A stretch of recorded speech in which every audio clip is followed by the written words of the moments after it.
Hi, this is Greg with Lionquestfitness. Today we're going to talk about an Interarms Rossi. Not a Taurus Rossi, but an Interarms Rossi. These were the original Rossi revolvers. This one is an 885, 2 1/8 inch barrel. It was probably made sometime in the 1980s.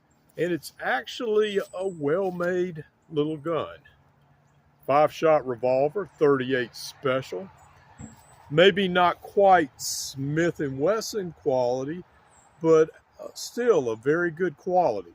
The only thing I can say bad about this gun is the fact that, like all Rossi triggers, the trigger's a little stiff. Now, many men my age and maybe younger, this was their first gun that they ever bought. So there's a lot of collector's value in an older Rossi because, you know, a lot of people are nostalgic about it. And I've had this one for about 6 months maybe. And I like the little gun. It wouldn't make a bad pocket carry, although I would recommend staying with standard pressure 38.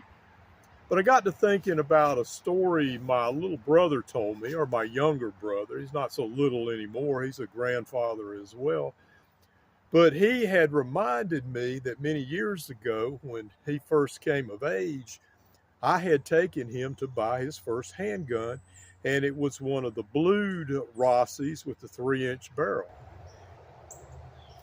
Now, 5-shot J-frame revolvers have made a resurgence here lately, and a lot of people have found that this is a very good carry, and it's a defensive carry.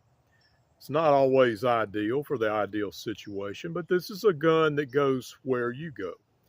And of course, you always have those few that, you know, if you're not carrying a Glock 19 with 2 spare magazines, then you're not armed. Might as well be carrying a sharp stick. Well, not necessarily. For close quarter self-defense, these 5-shot snubbies are ideal. Get off of me, get away from me, get me out of that situation. So let's put the little gun through its paces. All right, so what if? What if? That's the what if brigade. All right, you have somebody with a bludgeon, maybe a bottle. You know, maybe just they're much bigger than you and with a fist, and they're swinging at you, okay, trying to catch you unawares. Well, let's go to the old circular block, and we'll assume right-handed, but you know, you can do it either way. But circular block, and then palm strike, draw your firearm. So let's see how that might look from different angles.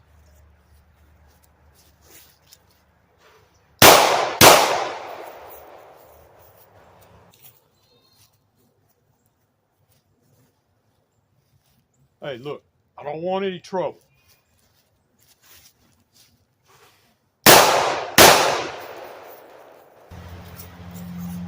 All right, this next one's going to be a little bit different because I'm going to be standing from a different angle, and it's going to be a block and then a swing to the ribs with these knuckles. So let's see how this looks.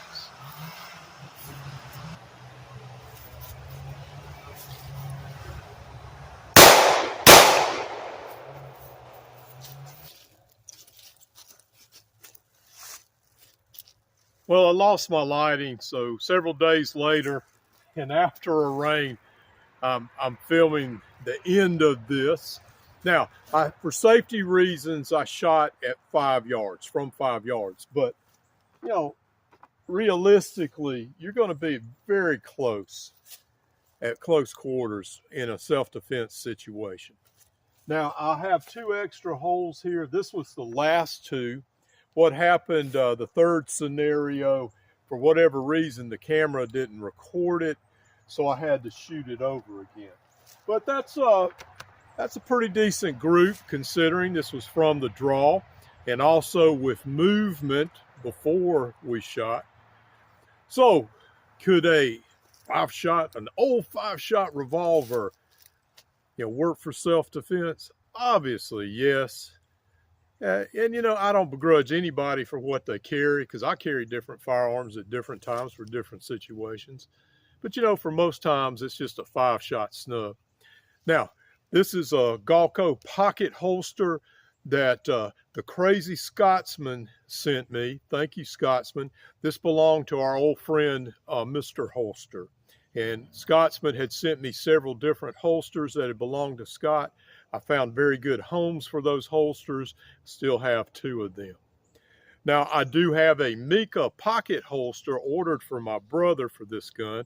I've also been talking to Mark Thomas about maybe doing a holster for my brother, one of those beautiful holsters he does. So this is Greg with Lionquest Fitness, and I think this will be a nice gift to my brother.